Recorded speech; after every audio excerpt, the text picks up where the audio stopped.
नमस्कार, श्रीमद् भागवत महापुराण में आपका स्वागत है। और आज के इस वीडियो में हम जानेंगे सृष्टि के आदि में घटित एक अद्भुत और रहस्यमयी कथा, ब्रह्मा जी की उत्पत्ति और उनका तप। कैसे हुआ ब्रह्मा जी का जन्म? क्या उन्होंने स्वयं को ही सृष्टिकर्ता समझ लिया था? और क्या हुआ जब उन्होंने परम सत्य को जाना? तो चलिए शुरू करते हैं। ब्रह्मांड की रचना से पहले केवल अंधकार था। कोई समय नहीं था, कोई दिशा नहीं थी और न ही कोई जीवन। बस केवल एक ही सत्ता थी, पर ब्रह्म परमात्मा, जिसे हम भगवान विष्णु के रूप में जानते हैं।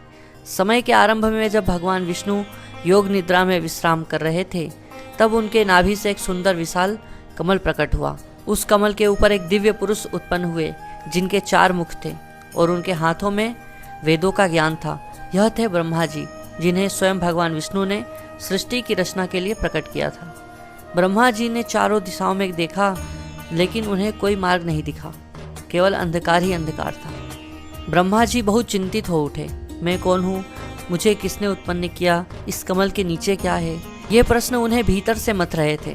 वे कमल की नाल में नीचे उतरते गए बहुत दूर तक, लेकिन अंत नहीं मिला। थक कर वे वापस लौटे और उस कमल पर ध्यानस्थ हो गए। तभी उन्हें एक आकाशवाणी सुनाई दी, तप अर्थात तपस्या करो। आकाशवाणी सुनकर ब्रह्मा जी ध्यान में लीन हो गए। उन्होंने हजारों वर्षों तक कठोर तप किया, न कोई भोजन न जल, केवल परम सत्य की खोज। उनकी तपस्या से प्रसन्न होकर भगवान विष्णु प्रकट हुए। भगवान विष्णु ने कहा, हे ब्रह्मा, तुम मेरे ही अंश से उत्पन्न हुए हो। मैं ही संपूर्ण ब्रह्मांड हूँ। मैं तुम्हें सृष्टि की रचना का कार्य सौंपता हूँ। तुम्हारे माध्यम से जीवों का जन्म होगा।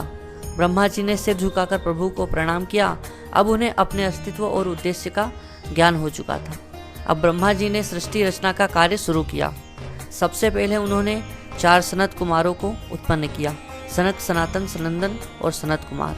फिर उन्होंने अन्य ऋषियों और जीवों की रचना की। हर युग में, हर योनियों में ब्रह्मा जी की ही रचना से जीवन की शुरुआत होती रही। हालांकि ब्रह्मा जी को भगवान के तुल्य कभी पूजा नहीं मिली, फिर भी वे निरंतर अपना कर्तव्य निभाते रहे, क्योंकि उन्हें पता था कि उनका कार्य पर ब्रह्म की इच्छा का विस्तार है। इस कथा से हमें यह सीख मिलती है कि कभी कभी जब जीवन में अंधकार हो, जब उत्तर न मिल रहे हों, तब बस ध्यान और तप करो। उत्तर तुम्हारे भीतर ही प्रकट होगा। ब्रह्मा जी की तरह हमें भी अपनी आत्मा की आवाज़ सुननी चाहिए, और वही हमारे जीवन की दिशा तय करेगी। फिर मिलेंगे एक नई कथा के साथ। धन्यवाद।